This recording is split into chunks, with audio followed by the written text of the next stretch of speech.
Сайн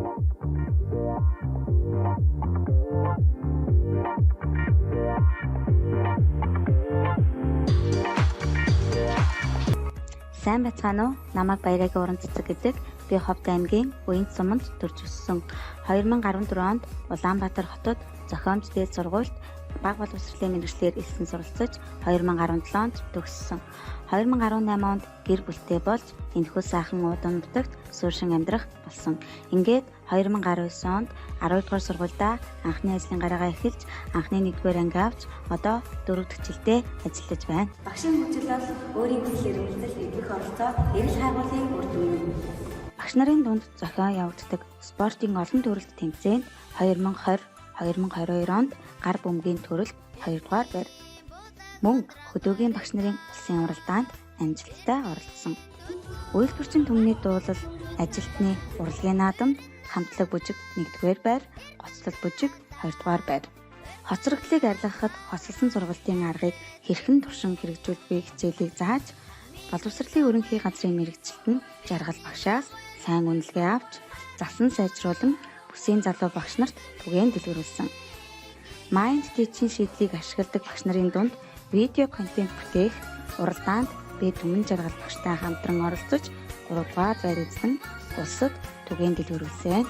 Үзүдээ энэ ямар биетийн дэлгээс вэ?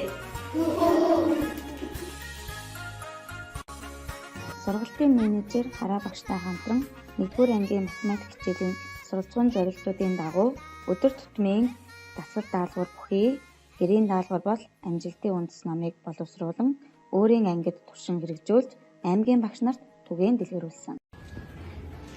Багш хүн гэдэг бол амьдралын хамгийн үнэтэй, хамгийн нандин зүйл болох бяцхан сурагчтай ажилладаг. Сурагчдынхаа авиас чадварыг олон талаас нь хөгжүүлэхийг зарим ажилладаг. Үүнд аймгийн модерн арт зургийн дугуйлантай хамтран бие зургатартай дугуйлан хичээлүүлсэн. Аймгийн төв намын сантай хамтран уншлагын цагийг тогтмол зохион байгуулдаг.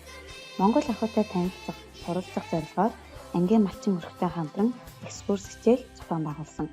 Улс аймаг орон нутгийн зүгээс зохион байгуулагддаг уралдаан тэмцээнд сурагчдаа тогтмол амжилттай оролцуулдаг. Сурагчдын зөв бичих чадварыг нэмэгдүүлэх, их хэдний цаг, тооцоолон бодох чадварыг нэмэгдүүлэх, бодлогын цаг үйл ажиллагаануудыг тогтмол зохион байгуулснаар сурагчдын дээрх чадваруудад 10-аас 15% дахиж гарсан. Сурагчдын бие даан суралцах, багаар хамтран ажиллах чадварыг дэмжих зорилгоор 7 хоног бүр сэдв бүтээлч даалгаврын аяныг тогтмол зохион явуулдаг. Багшийн хамтын ажиллагаа альва амжилтын үндэслэл болдог. 4-р ангийн секцийн багш нартайгаа хамтран судалгаа хичээлийг бэлтгэн амжилттай зохион байгуулж сайн хичээлийн сантай болсон.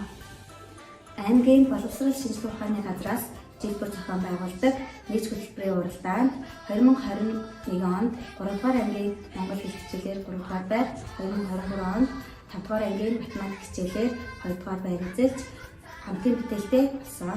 Сонирхлын бүлгээрээ хамтран мэдлэг цэгийн техникийн платформ 4-р ангийн 4-1 нас суралцсан зорилтын хүрээнд нэг хичээлийг эхлэн байршуулсан. Сургууль ангийн үйл ажиллагаанд эцэг эхийн оролцоог нэмэгдүүлэхийн тулд сургалтын үйл ажиллагааг дэмжих баг, сурагчдын хөгжил төлөвшлийг дэмжих баг, хичээлээс гадуурх үйл ажиллагааг зохион байгуулах баг гэсэн дэд бүлгүүдээр хамтран ажиллаж байна.